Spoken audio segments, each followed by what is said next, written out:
In this video, I'm going to tell you about the new season of Warhammer Underworlds, Beastgrave, and what I hope comes from it.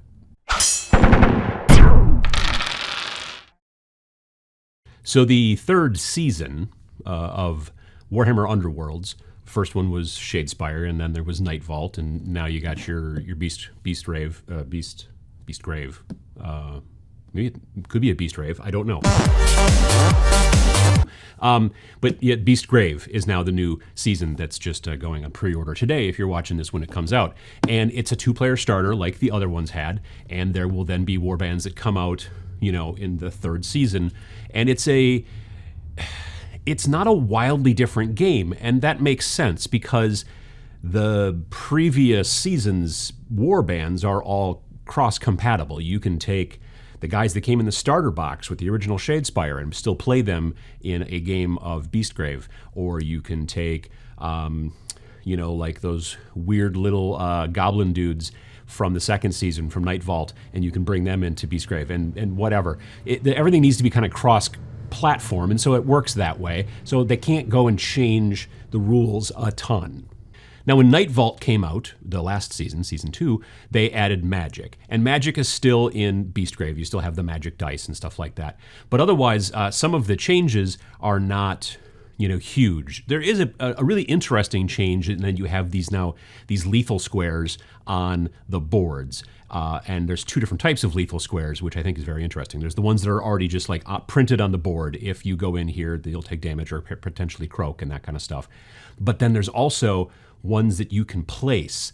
Each player can place a lethal square when they're setting up the board and things like that. And then even beyond that, sometimes and I don't know if it's sometimes or if it's all the time or if it depends on the scenario, but the objectives, once you take the objective and things like that, they can get flipped over and turned into lethal squares. So the idea of the place that Beastgrave is and where these fights are happening, it's this humongous mountain that is very scary and ominous and whatnot. And so there's a lot of the actual landscape kind of trying to kill you. So they're really kind of showing that, I think, quite well in the new board rules and stuff like that for Beastgrave.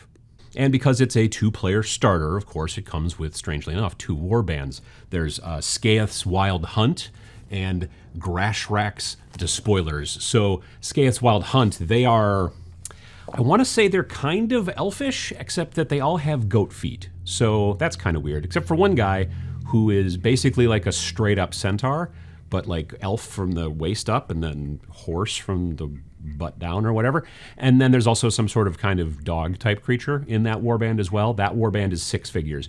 And then there are 5 figures in Grashrak's Despoilers who are just straight-up chaos goat people and great sculpts. I really like the Despoilers a little bit more than the more elfin dudes, but that's my own personal thing. You know, I'm not real pro-elf. I've done videos about that in the past. Pachow. And so, but the sculpts technically are great. They're very dynamic and they're really interesting. They're very simple and quick to put together. Again, relatively simple push fit. I'm looking forward to painting them, specifically the goat guys. I'll probably do them first. I don't know that I'll necessarily hop right into, I don't think anyone of the, you know, Skaeth's Wild Hunt is going to jump into, jump ahead in line in my current paint queue, but the goat folks might, though. But the thing is that, so it's called Beastgrave, right? So beasts. I'm assuming there's going to be a lot of beast things going on, beast this, beast that. There's a type of beast that I've been wanting to see in Underworlds for quite some time, they better make some lizard people, man. I mean, I really want to see a warband of Seraphon, but lizard folks, because I really, really want to paint lizard folks. I've said this a bunch of times before. I don't want to paint all of the lizard folks. I just want to paint a small warband, which is why I was really hoping that they were going to show up in Night Vault, but they didn't. Now, you know, Beastgrave, this seems kind of like their jam. Like Beastgrave, lizard folks, they ought to be in there in my opinion. So that's really what I'm hoping to see. And again, I don't really have a lot to say about necessarily the competitive nature and how they'll work. You know, these armies don't really relate directly to Age of Sigmar. So you can't say, oh, well, Beastmen aren't very powerful in Age of Sigmar, so they won't be powerful in Underworlds. It's not done that way. They make a war scroll for all of the different war bands so that you can take these war bands that you buy for Underworlds and use them if you want to in Age of Sigmar. But, you know, there's not a one-to-one kind of like transfer of like, this is a powerful army, so it's going to be powerful in Underworlds. So therefore, excuse me, cold is still coming at me. But therefore, that kind of thing, this whole idea of, I want these guys to be in the army, or to be in the game, to be in Beastgrave. I want lizardmen, and hopefully they're already in progress. I'm sure that if I make this video and it goes out and the powers that be see it, they're not going to be like, yeah, we should do that. Because I'm sure that all the warbands are already done for this release. That's kind of the way it works. You can't just kind of create an entire line of models on the fly. But I'm hoping that my alleged psychic abilities are going to be right this time, and we're going to see some lizardmen, lizard folks, whatever, in Beastgrave. That's what I want. There are other changes to the rules. They've gone through and tried to clarify things. This is a competitive game. It doesn't have to be. Obviously, being a gateway game, it's very much like a board game / card game, straddling over into miniatures and things like that. And I certainly don't play it competitively. I play it with friends to have fun. But, I mean, on the box, it does say down here, the ultimate competitive miniatures game. And there are tournaments, there are at the big conventions and at small things and things like that, they do have definitely competitive play out there. And when you have competitive play, you have to have very clear rules. So it looks to me, in comparison, and from what they've said on the Warhammer community page, that they've gone through and, you know, tried to clarify things as much as possible to stop, I don't want to say fights, but discussions and things like that about what the rules actually mean, especially in competitive play. And I get that. They've also added in some other little tweaks here and there. The guard ability, which is a little token that you drop down in the game, I've never seen it used a ton. More often than not, it's like, well, I got nothing else to do, I guess I'll guard. They've made a change to guard now, which I think is really cool, and that is that there's no more pushback. If you have guard on, you can't be pushed back. So because of the lethal squares or lethal hexes that you're seeing more and more of in this particular version in Beastgrave, that's a very cool change that I really like to see.